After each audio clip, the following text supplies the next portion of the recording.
They read it, they watch it, and they play it so that you don't have to. Join Rod, Owen, and me, Keegan, as we open the bag of picks. Welcome, you pickheads. I don't know. So this is an experimental new show we're trying where we're just three dudes getting together to talk about our week in video games, gaming, reading, and what we watched. Each week, each one of us will bring something to the table to talk about any one of those categories, and then we're just gonna chat for a while and see what happens. I think the thing that excites me most about doing this show with you guys is I love talking about the newest comics that are coming out and all of that every week. But this is gonna let me delve back into some of my backlog of stuff and talk about it without having to worry about being current. Yeah, I think it's so. I guess we should probably open with an introduction in case someone somehow is watching this and has never seen any of our three faces before. Yeah. So the guy across from me right now is Keegan, and I'm Rod, and we host this little X-Men show called Araco Public Radio. We are the 138th best X-Men podcast out there. We present stuff in what is hopefully theoretically accessible for the casual fan. So if you're not following the billion books that are out there, you can jump into an episode of our show and learn a little something about what's going on in the world of Marvel's mutants. And below me is Owen, who has been a pretty common guest on our show and just become another of our amazing friends. And so we are reaching out into the ether for a second chance to get together for something a little less structured. Just us hanging out, chatting the shit. And like Keegan said, I don't think it's going to be tied to the now. Sometimes it probably will be. We might want to talk about the Super Bowl because it's next week. I won't be it. But as an example, we might spend a lot of time on something like that. So sometimes it'll be current stuff. Sometimes it'll be nostalgic favorites. Whatever it is us chatting about whatever we want with pop culture as an excuse to get together and chat the crap and giving everyone else a chance to listen to us as we open up the bag of picks. Let's dive in. Open it. Grab your joysticks. It's time to pick some games. Let's talk about the biggest thing to happen this week. Did you guys watch the Nintendo Direct? I did. Okay. I'm going to drop for you the 5 best moments for me from that Nintendo Direct. First, I'm going to kill some honorable mentions, though. Pikmin 4 looks great. Didn't make my 5. The Mario Kart DLC looks great. My wife and I play Mario Kart at least once a week. It's the only game we've got my 3-year-old actively playing, so that's tons of fun. The Yoshi's Island track looked amazing, so I couldn't care less about Birdo as an... On to the actual list, though. At number 5, I've got the Baten Kaitos remasters. Those are coming out mid-year. Never heard of them. They are these really cool JRPGs for the GameCube. The first one was substantially better than Origins, in my opinion, but that's okay. But it is a prequel. Lowers the stakes quite a bit, but it's got this really cool card battle system. Kind of before card battle systems were cool, I feel like, but really fun. The first game has one of my all-time favorite soundtracks. It is just glorious, classic JRPG, symphonic sounds. A couple classic GameCube games that I don't think you can really find for very cheap these days. I looked maybe 5 years ago wanting to get the first one on disc. It was disc only, well over $100 then, so I'm sure it's quite a bit more now. So yeah, you'd be... I played them when I was younger. I feel like my experience is there's the normal video game kids, the JRPG kids, and then within the JRPG kids, there was the Baten Kaitos kids. And I was one of them. I have not played it. I know of them. I have seen them, and I've heard the soundtracks to them, but I haven't actually played the games myself. So I'm excited to have that chance. Our APR listeners will already know this, but for reference for any new listeners, I am the old man of the group. So I was in high school during the GameCube era, and Keegan's only a couple years younger than me, so probably middle school, when this came out. Middle to high school. Yeah. Whereas I'm not sure Owen was even born when these games came out. So that'll kind of give you a reference point. That said, I do think you would dig these, Owen, just knowing the games you're into. I think you would have a ton of fun with them. I'm pumped to, finally sink my teeth into them. Yeah, I love a good card battler. I'm really into the deck building, like tabletop games. And I feel like it is all connected to loving like these games as a kid. Number 4, the announcement of the GB and GBA games, the Game Boy and the Game Boy Advance games for the Nintendo Online, whatever they call their Netflix of classic games they've got going on. So they announced for the Game Boy, available to all subscribers of the Nintendo Online, Tetris, Super Mario Land 2, 6 golden coins, Legend of Zelda Link's Awakening DX, Gargoyle's Quest, Game & Watch Gallery number 3, Alone in the Dark, The New Nightmare, Metroid 2, Return of Samus, Wario Land 3, and Kirby's Dream Land.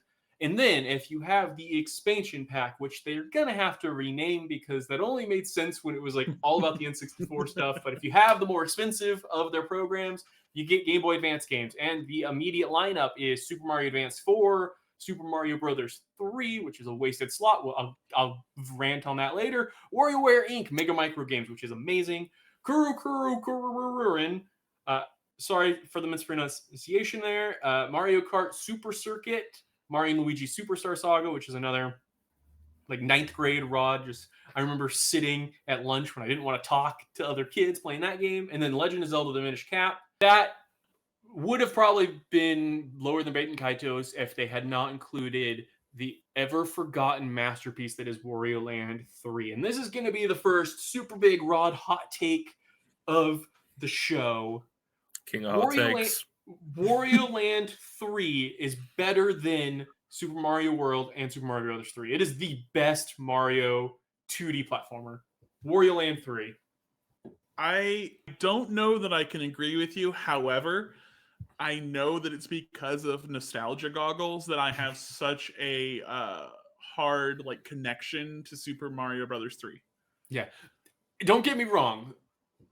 I would take a bullet for any of those games. Like, I'm also in the World Over 3 land side of that ever-living battle, but I am in no way slandering either of those games by saying that. That is just how much of a masterpiece I think Wario Land 3 is, and it is forever a crying shame that it is such a niche audience that recognizes how amazing it is. I hope that its presence here in the not free category, but in the cheaper subscription category means more people are going to discover how amazing Wario Land 3 is. I also think it's really, really funny that the better version of Link's Awakening is finally available. I think I'm not the world's biggest fan of the remake, and the DX version, the Game Boy Color version, is amazing.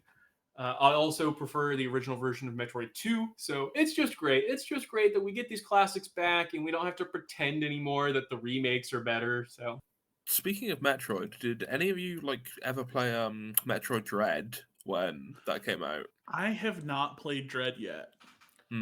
I did. Somewhere back here, I've got I pre-ordered the special edition. I was so excited for it to come out. So I've got like the cool art book, and I did really enjoy Dread. Dread was really fun, but it didn't live up to being the next Super Fusion or Prime. What about you? Did you end up playing it, Owen? I did. I loved it. I thought it was fantastic, but I found it horrendously difficult because I am terrible at games like that, and it took me months.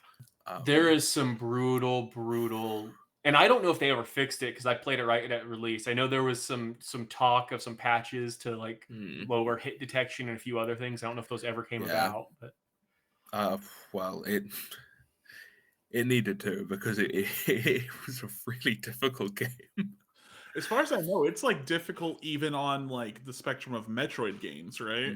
It is, absolutely. Yeah. And honestly, to an extent, Metroid is supposed to be hard for like skill reasons. And there was times Dread felt cheap, where like it was like that hit detection was ridiculously narrow, and like jump boxes were really small.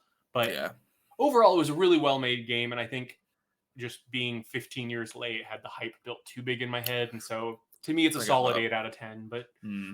it's finding an audience that never played the classics is even Exactly. that's awesome. Hmm. All right, sorry, I'm going to take way too much time getting through here.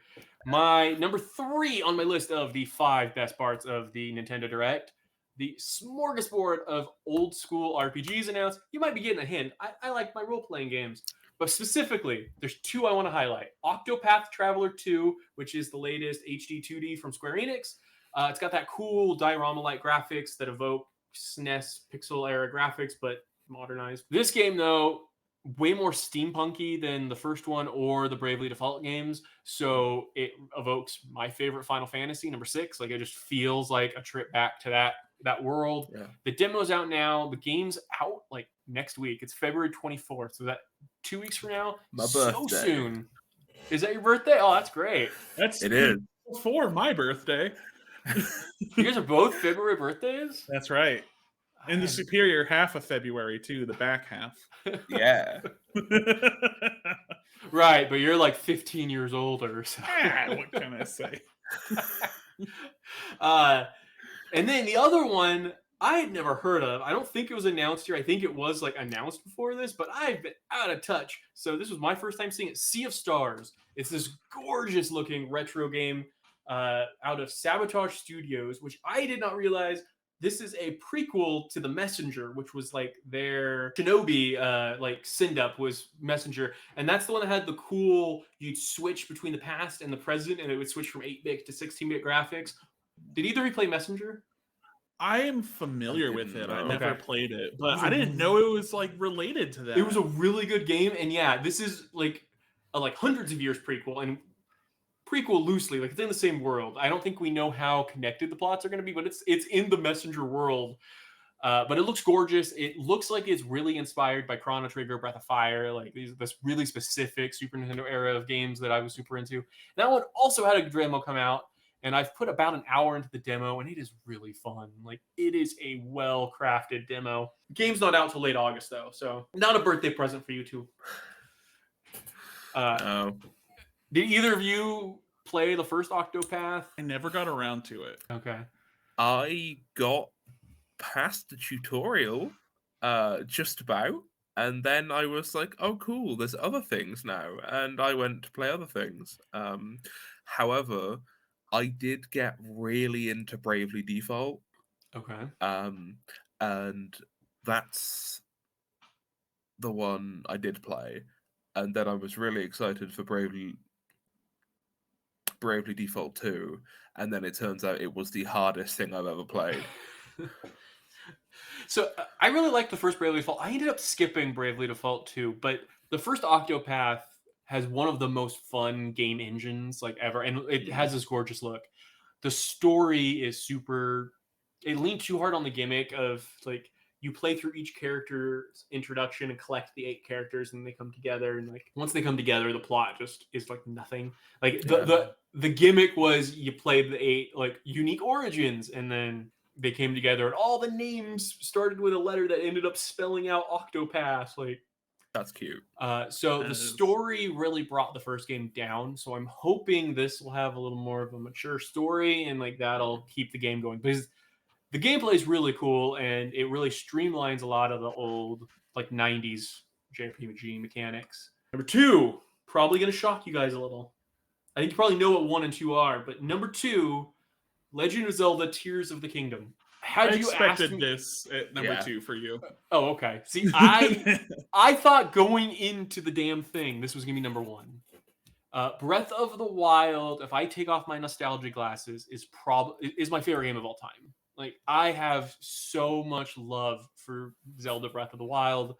I think it effectively, for people in my age group, like, was a gateway back to games. Not that I had stepped away from games, but a lot of my peer group had, and just seeing how many of them were brought back in because of this game, and just the endless possibilities of it, the simple and yet endless physics, like ways you can mess with it, were so fantastic. I absolutely love Breath of the Wild. So why is this 2? I thought we were going to get some gameplay reveal here.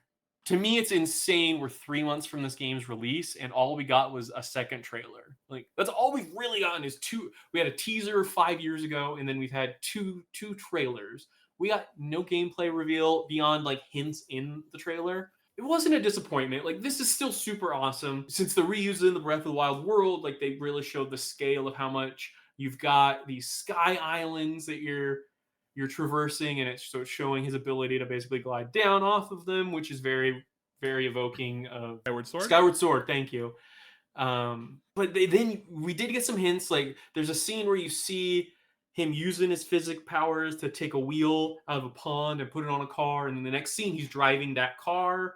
And another scene in the trailer, he's on like a thing powered by the physics powers that's flying. So they're very heavily implying we're going to be straight up Banjo-Kazooie nuts and bolts, like able to just create vehicles on a whim here, which should be epic as shit, and is like the greatest response to them sitting down and seeing all the YouTube videos of people like putting barrels and shields and using the magnets to fly across the map and being like, you know what, we should just put that in the game instead of making them have to break the game to make it happen. Like, to me, that's really cool if that's where they're going with it.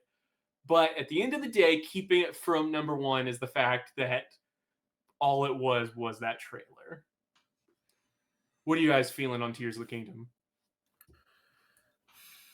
I honestly, I'm just not excited for it. And Okay. I couldn't tell you why, because I loved Breath of the Wild. Sure, I'm not a humongous Zelda fan, and that probably does have a part to play in it, but just every time I hear about this game, I'm just like, okay, yeah, sure, new Zelda game, awesome. Like, I'm sure I will pick it up, but it isn't anywhere near top of the list for me currently. I can see that. I get that too. I think I'm really excited for it. But one thing that is not a problem, but I just think is weird is like usually when it's a mainline Zelda game coming out, it's like so wildly different from the last one, right? Even the ones that are direct sequels, like Majora's Mask is supposed to be like a sequel to Ocarina, like they're still so wildly different as games. So I think it's interesting that these ones are like so similar.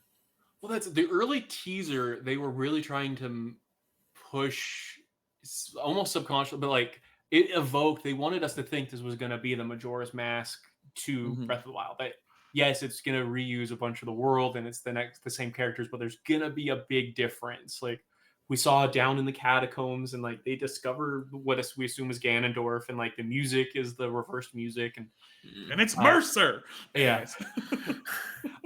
I don't know that these two trailers we've gotten in the last year have evoked that same feel. This doesn't feel that drastically different yet. Right. And I agree with you. I think the stakes are really high here because this isn't Majora's Mask either, which came out a year later. Like, it was like 14 months from Ocarina of Time to Majora's Mask. This is the longest period we've ever had without a mainline Zelda game. We are a full 6 years separated from the release of Breath of the Wild. The stakes are so high, and I don't think as amazing as Breath of the Wild is, I already said it is probably my favorite game ever right now. I don't think just giving us more of that is enough. They need to find a way to make this separate, and we haven't seen those catacomby, like them down underground in a while, and that could be because they've shifted the focus to the sky stuff in these 6 years of development since they first announced there's Breath of the Wild 2 eventually.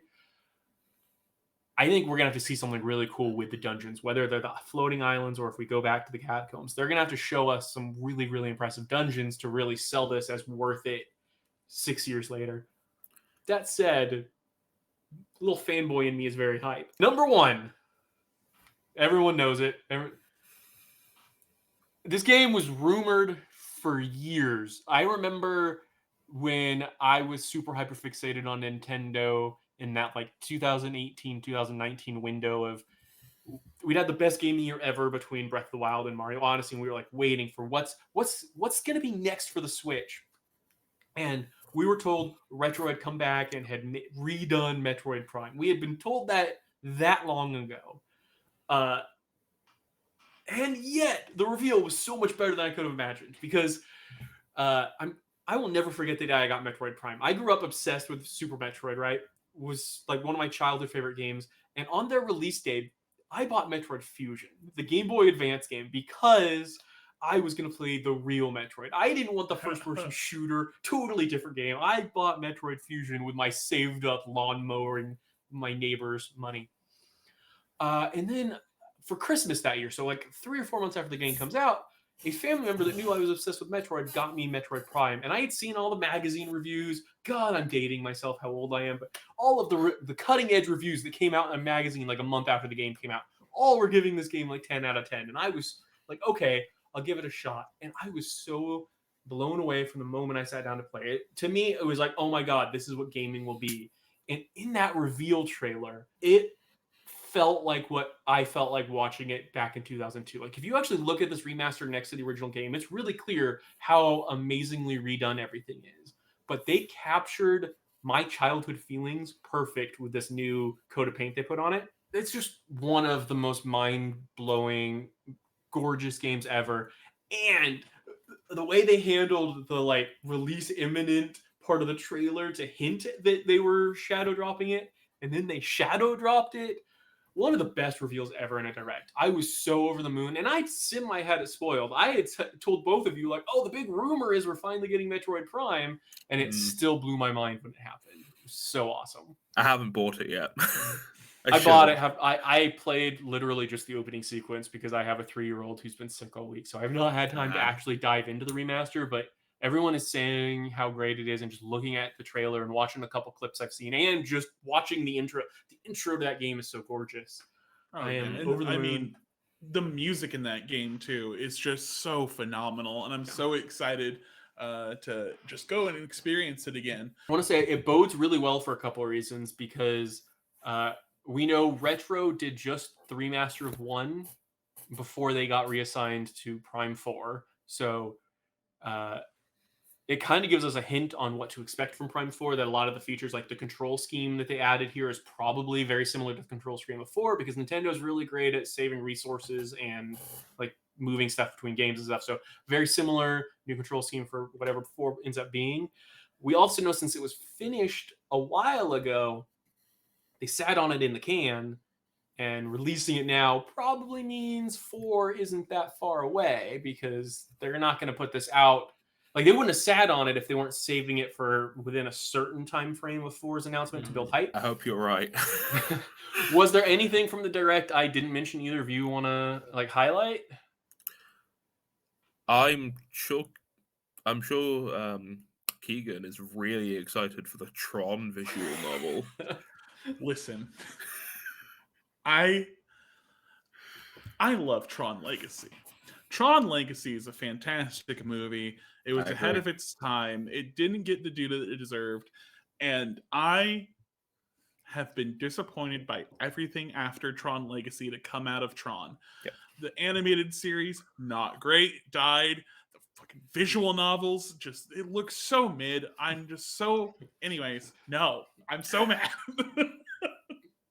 I feel like that was one of those things where the trailer first starts and you get excited because, oh my God, it's Tron. And then once you realize what it is, your hype just dies. I popped like it was Cody Rhodes coming back to WWE for the first time. And then it looked, and then I was like, wait, no, this is Nia Jax coming out at 30. That's how it felt in that difference. I thought you were going to say it's Cody Rhodes in his last couple months in AEW. I mean, listen, I'm a Cody apologist, so I'm just gonna leave it at that. That's fair. Hey, I'm very hyped for him at Mania. I'm not slandering the man. I think he made the best choice ever. It was it was while you were explaining your thoughts on Zelda that it clicked in my brain why I'm not excited for it. Okay. And it doesn't feel like Tears of the Kingdom. It feels like Breath of the Wild 2. Yeah.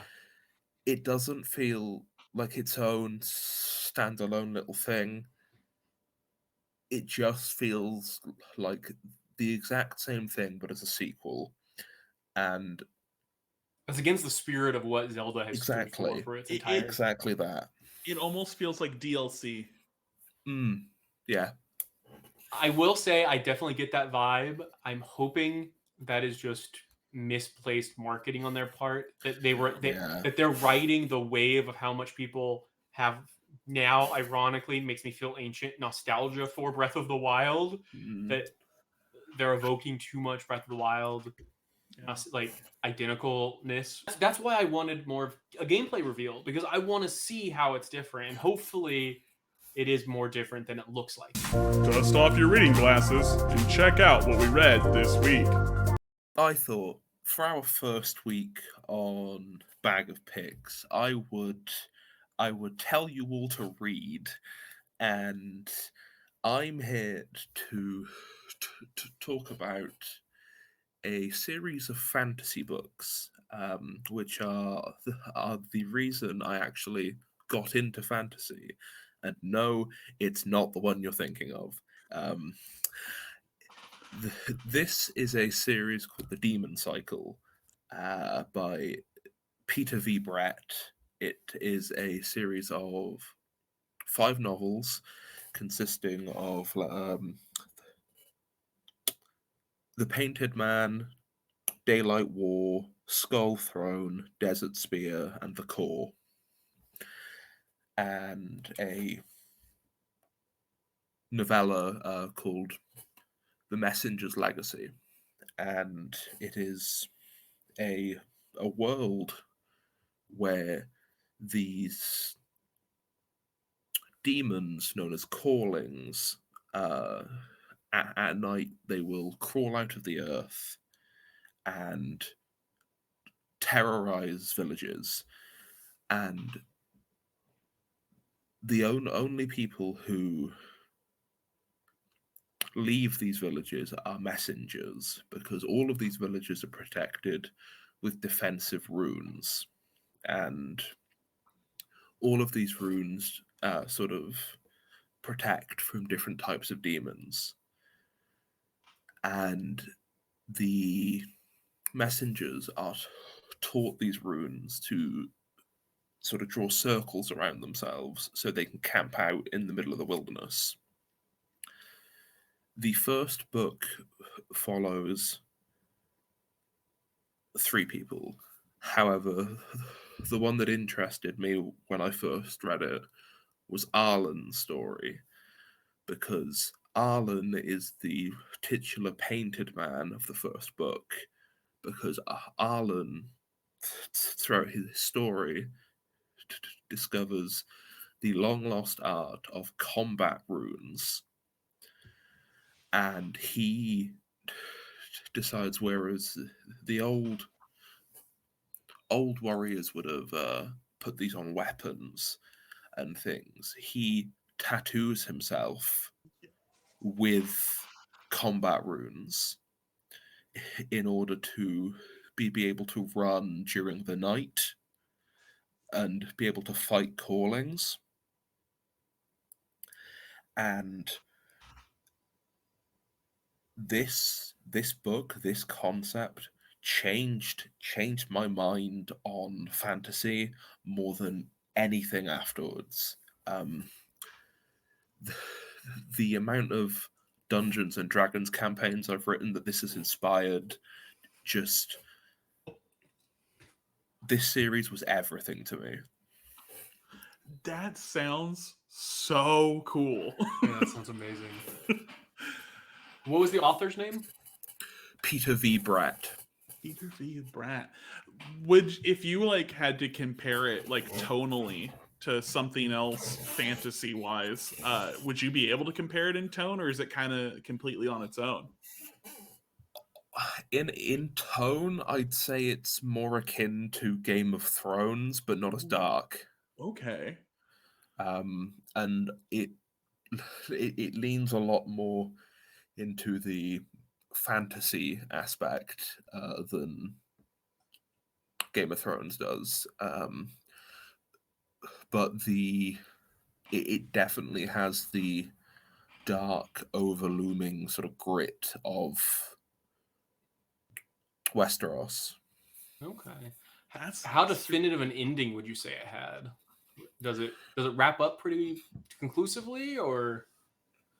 I'll admit, I wish the ending was a little better. But You don't have to dive into spoilers. I was just curious Yeah. because a lot of times that's the hardest thing to do is to wrap up a fantasy story.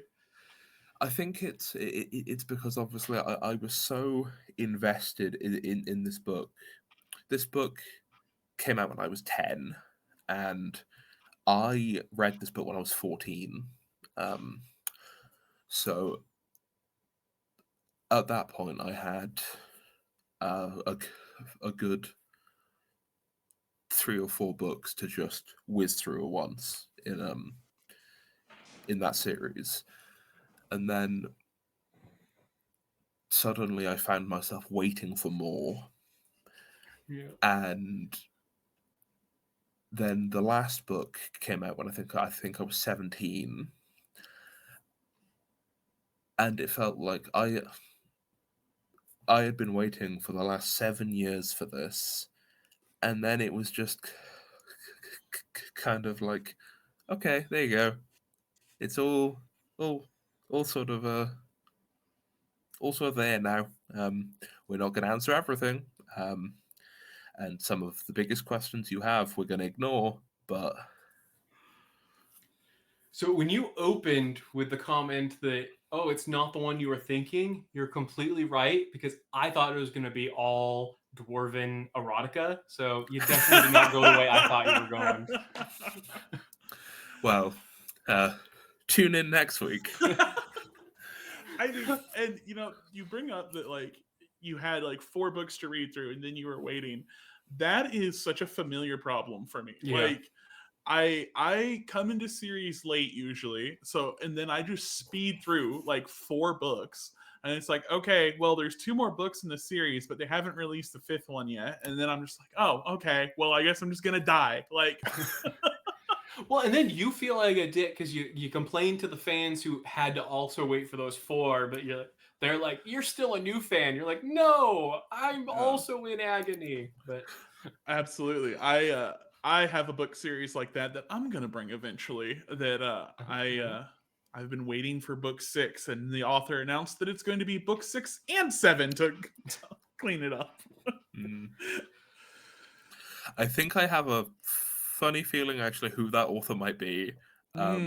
We'll talk about this later, but I have a funny feeling I know who that is. Yeah. I don't read unless it's got pictures, so.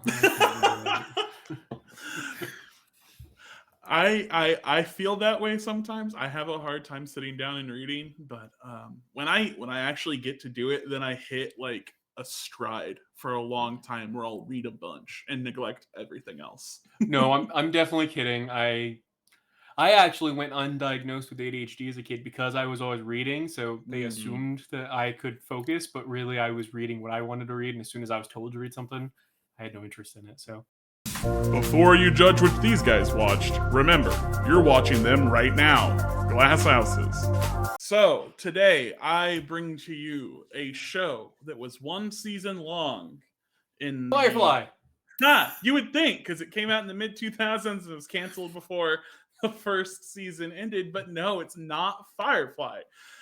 This kind of was my Firefly, though, in the sense that, like, I came into Firefly late. I wasn't watching Firefly as it was coming out and then had it pulled out from under me and, like, was woefully sad. I came in and, like, bought Firefly as a complete series. I bring to you a show that I was watching live because it came out on my birthday in 2007. That is right, it premiered on February 26, 2007. NBC's crime drama, The Black Donnellys. The Black Donnellys It was like a show that followed these four brothers. They're Irish American Roman Catholic brothers that lived in Hell's Kitchen, and they were dealing with the mob in Hell's Kitchen and the kind of battles between the Irish and Italian crime families there. It was really, really good. And it had these four brothers, Tommy, Jimmy, Kevin, and Sean Donnelly. And they were played by different people that like had some were very, very famous and some were relative unknowns. The weirdest to me is that Tom Geary, who you might know as Smalls from The Sandlot, plays the oldest brother, Jimmy Donnelly, who's kind of like a bar owner, loser, heroin addict that's very, very violent. And then you have other guys that kind of just came and went, or like Billy Lush, who's the outsider in Dishonored, played one of the brothers. Crazy. Yeah, so it's like a wide range of people. It even has, as the main romantic love interest, Olivia Wilde of Tron Legacy fame. She plays Jeannie Riley. That's awesome. Yeah, but it's a fabulous show. How many episodes before Matt Murdock Daredevil shows up? You know, I mean, right? Hell's Kitchen. Funny enough, one of the brothers looks a lot like the fella that played Iron Fist, but not the guy that played Iron. I think, like the obviously biggest question I have is why was it cancelled? So I don't know all of the reasonings, but it had like a big marketing push, and NBC was playing it, and then it kind of like just like, okay, well, we're done showing this on our station, but because it's 2007 and we've already shot the whole thing, we're going to release one episode a week on NBC.com and you can watch it there. And I'm pretty sure I was the one person going to NBC.com every week to watch it. Because I was like so into it, and I had gotten the pilot for free on iTunes and had it on my iPod Classic, and I would watch it like once a week because I was that into it. Like even 2007 would have been pre-Hulu, right? Like this was literally Hulu didn't even exist as because originally that's all Hulu was where they dumped like shows after the fact, but I don't think that existed till like 08, 09. So yeah, it is like early days of like this would be a streaming show, and I really think it was supposed to be like NBC's answer to The Sopranos. Like that's the vibe that it sounds off. Very Sopranos, yeah, and it just, but you know, when you're not using that home box office money and swearing rules, it, you know. So how big of a cliffhanger does it end on? Like is it the kind of thing where I was going to ask that. So you know those things that end very, very open cliffhanger, but in a way, it's very satisfying. When you said open, I thought you were going to the relationships, but then you finished the sentence. It's one of those things where it's like open-ended and it's a huge cliffhanger, but in the way that it's done, it makes sense.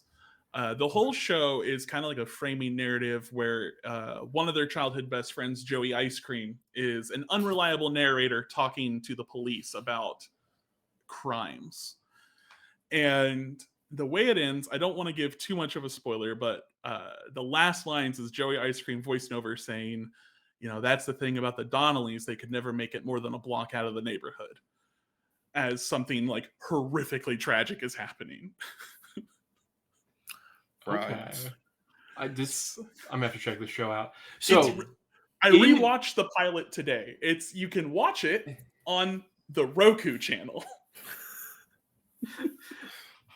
There is too many damn streaming services. Okay, so in this era where everything is getting revived by a random streamer, has there been any rumors of, or do you think the names are just too big and they'd never be able to get a cast together? I don't. You're not getting Olivia Wilde at this point. So you're not getting Olivia Wilde.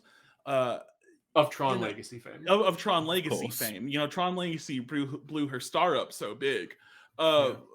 You know, I don't think you're getting many of them. Even the guys that haven't gone on to do a ton have done enough that I don't think they're coming back for an NBC revival.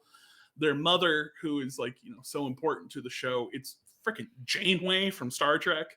Yeah. She's not coming back for anything. She's not coming back. Although I will tell you that just sold me. I was a maybe I'll watch it. I'm definitely watching it if it's got Captain Janeway. I just, I love mafia stuff. I've always loved mafia stuff, and this is like premium mob shit. Okay. I can't recommend it enough. It's one of those stories that I keep coming back to every few years. I'll be like, oh yeah, I need to watch that. And I've met one other person who's ever heard of it, and we're like, hey, we're best friends now because you're the only other person I know, and I quote this show too often, and no one knows what I'm talking about. Okay, all right. I have a game for you guys now, on the fly. That's something we're gonna do. We're gonna make up games sometimes. Yay! I like. You guys love my APR games, so you're gonna love my games here too. Oh, absolutely! Another game for me to lose. Let's go. There's only winners at this game. Oh, okay. You won me over with Joey Ice Cream. That is just the perfect name. So I want to know, what food would each of you subtitle your name with? In high school, my nickname was Meatloaf, so I'm sticking with it. Okay. Was it in relation to the food or the artist? Yes. Actually, so in high school, I know that I got some luxurious locks right now, but in high school, my natural hair color, and it was like down to my waist. And my friends and I were at IHOP real late one night, and the waitress was like, honey, you look like that singer Meatloaf. And that was it. Yeah. That was done. I could see that. Yeah. Owen, what's your food-based nickname? Oh, it would be Owen Enchiladas.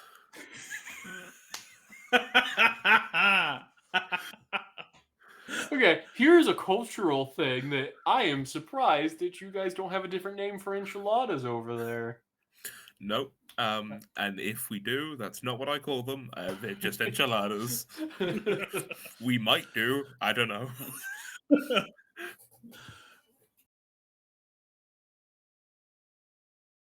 But speaking of crime shows and the UK, I am curious, is Peaky Blinders as big of a thing over there as it is here? Oh, Peaky Blinders, it was a big thing over here for a while. I don't know if it still is, though. I feel like Peaky Blinders is one of those shows that here at least was hurt by the kind of spread out of pop culture over the streaming services. Like, I feel like if Peaky Blinders had come out 10 years earlier, it would have been the thing that everyone everywhere recognized and talked about. I feel like it was just niche enough here. It probably is not as big as it was across the pond. But it definitely, like, the people who were into it were very into it, for sure. Yeah, like here, the people that are into it here, like, they have decided that their life is just them cosplaying as Peaky Blinders characters, like, every day, forever. Right. Yeah. It's the kind of show people made it their identity, for sure. I never finished it, now that I think about it. We binged quite a bit of it, but I don't think I ever finished Peaky Blinders. I think I watched, like, an episode once. But... I'm sure I would like it, and I've seen lots of clips from it, just volleying around on TikTok, but I've never actively been like, you know what, I want to watch Peaky Blinders today. Yeah. Rod, what's your food name? Oh.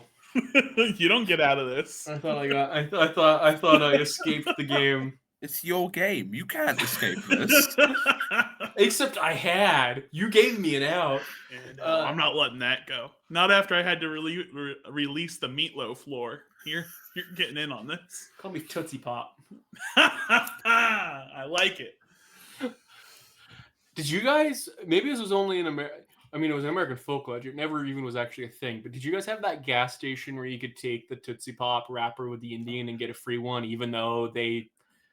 I didn't know till I was an adult that no one paid them back for that. Like, that wasn't a real thing, but apparently just, like, gas stations didn't think it was worth the effort to, like, break these kids' hearts, so they were all just giving out free Tootsie Pops. Yep.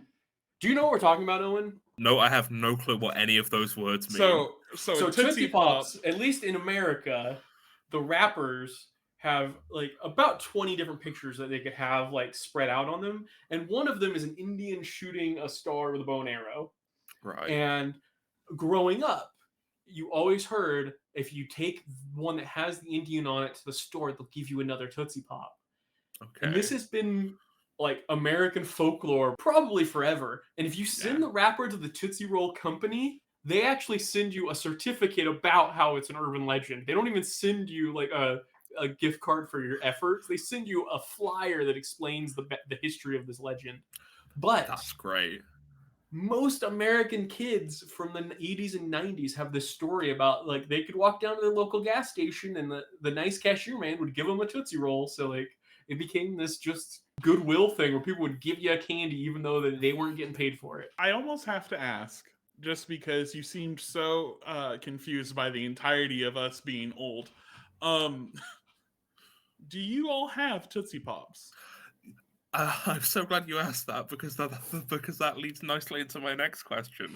Of I still don't know what a Tootsie Pop is. Okay, So do you know what a Tootsie Roll is? No. Do you know what a lollipop is? Yes. So Tootsie Pops are lollipops that the outside is like a normal, candy lollipop, cherry, orange, whatever flavor, but the middle is a chewy chocolate candy. Okay. Which is the Tootsie Roll. I'm Googling because do they just have a different name there? There's no way that you guys don't have some version of a Tootsie Roll. Like that is like, it's the quintessential like 2-cent candy that like the grumpy old lady that's not willing to buy real Halloween candy gives out. Yeah, so a Tootsie Roll, it's a chewy chocolate candy. I don't know how else to describe it. So the Tootsie Roll has been around since 1896. So you know what? We need to fix your schools. There is something wrong with your history class if you don't know what a Tootsie Roll is. I don't even know my own culture anymore. But yeah, so it's just that, and it's okay. This might be a whole. Do you guys have blow pops? Define it. So a blow pop, other than being something you pay $200 for on the side of the street, is the exact same thing as a Tootsie Pop, except instead of the chocolate candy on the inside, you're replacing it with bubble gum. So you finish it and then you have gum. A lot of parents hate it because kids don't realize and they eat the gum and then you got gum in your tummy. A lot of kids hate it because it's the worst gum you've ever had in your life. I was gonna say, if you're familiar with a blow pop, it's the same thing but with chocolate candy. But since you guys don't have either of those, so this when we finish here, you need to Google Tootsie Rolls. I just realized, I just Googled it. There are 64 million Tootsie Rolls made a day. They were the first American penny candy to be individually wrapped ever. I will stand up and fight for Tootsie Rolls.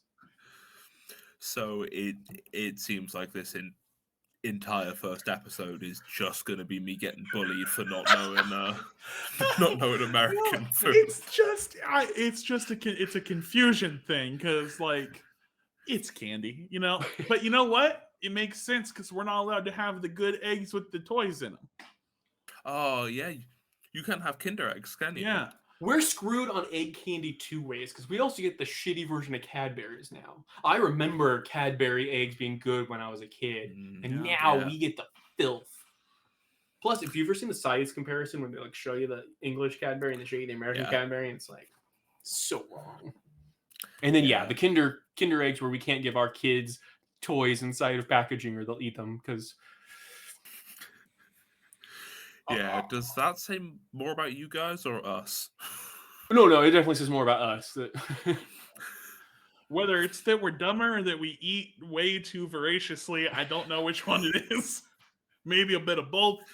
I think it's more that most of our parents don't watch their kids, and I say this as a parent that sees a lot of other preschool parents. I just gotta know so I know how much I can talk about in the future. Are either of you watching Last of Us?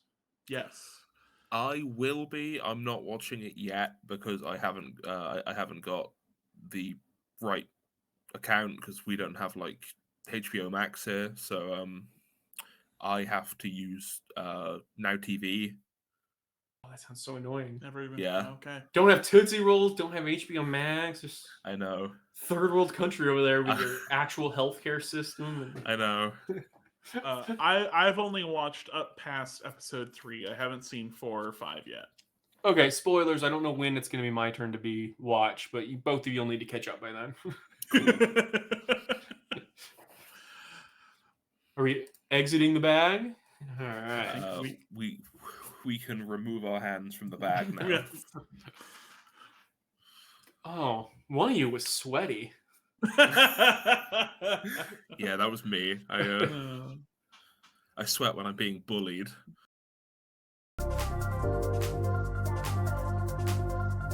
How do we want to wrap this up? Like, I feel like we need to have one last segment where we talk about something.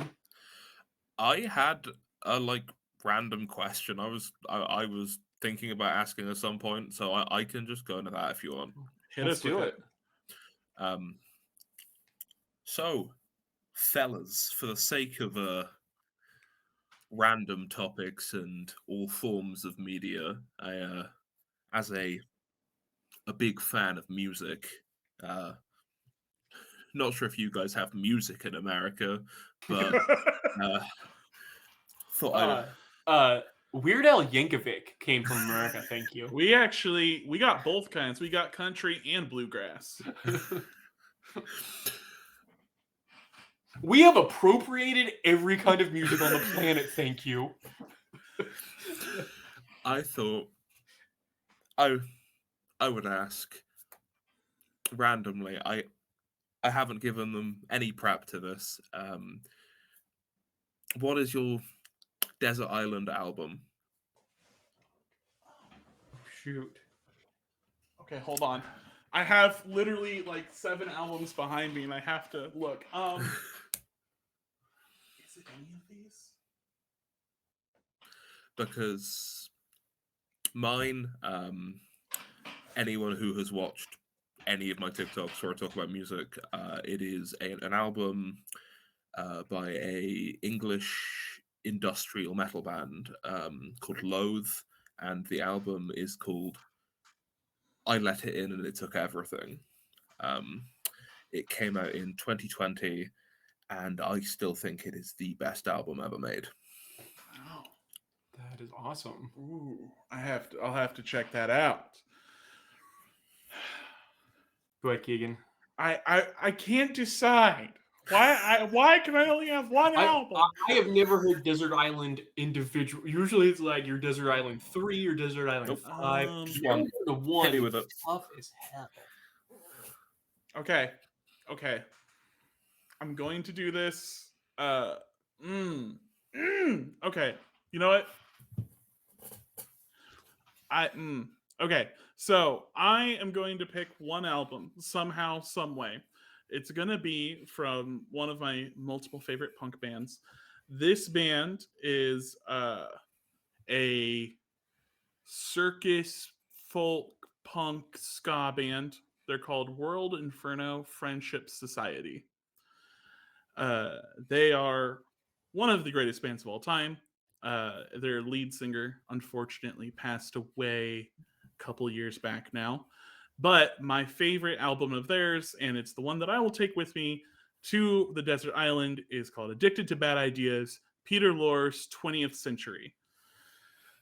And it is a concept punk album that is supposed to be a play about Peter Lorre's life.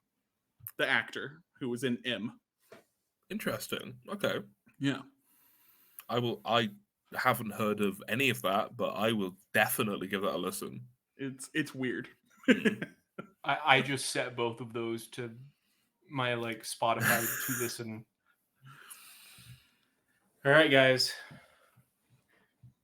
I have 2 things in life that I love more than anything. Us. Rap music and Slim Jims. So, we're going to go back to 2004.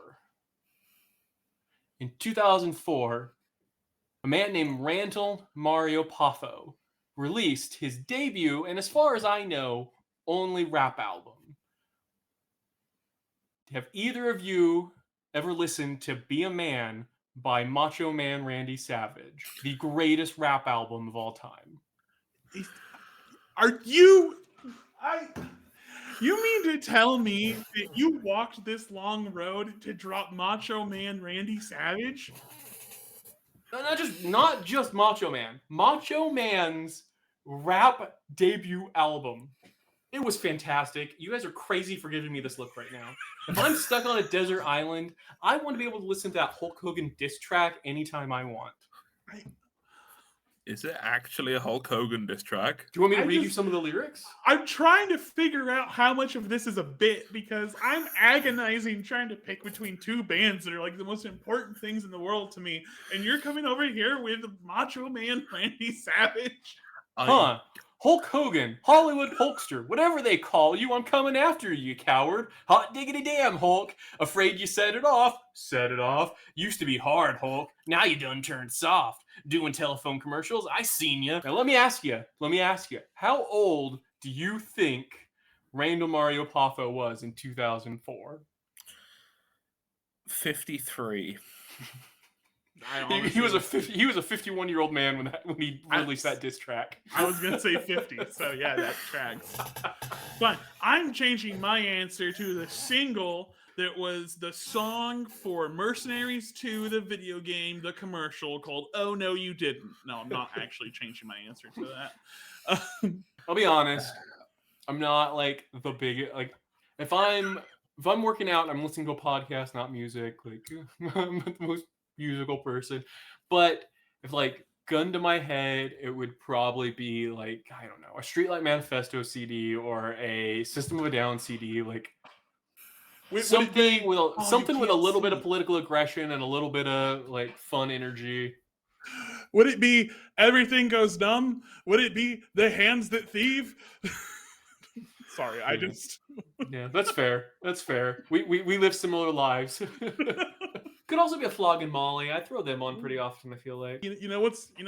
I'm gonna say, you know how we've said that we've had very similar lives, and how we're kind of like variants. You know, your rock slide, I'm wrong slide.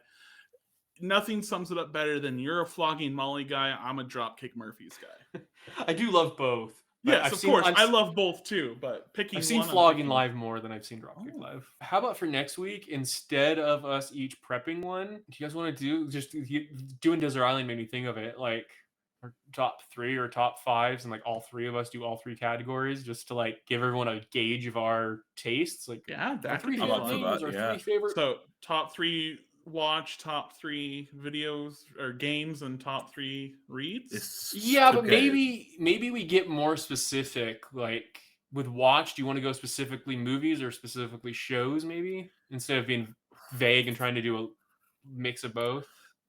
Like I'm happy to go either, because if it's vague, I feel like we could get some real interesting answers. Yeah, true. Interesting in a good way or interesting in a... Interesting in both ways. I think my brain would have a really hard time with it. So let's be specific, and if we need to do like 2 weeks of it to get it all out. So would you rather do movies or TV? Which do you think like gauges things better? I think movies would be a better place. Okay, so let's do to start, probably. Let's do 3 favorite movies, 3 favorite games, and 3 favorite. Can we do specifically comics, and then we can do like books another time? Okay, we could do comics. Yeah. All right. Sure. Yeah. I'm up. Come back next week to. Thanks for joining us in this week's Bag of Picks. If you like what you heard, don't forget to rate, comment, and subscribe, and even tell a friend to give us a listen. If you want to hear more of what we have to say, you can find us on TikTok. Rod is That Nerdy Papa Bear, Owen is The Broken Record, and Keegan is Bulk Ranger.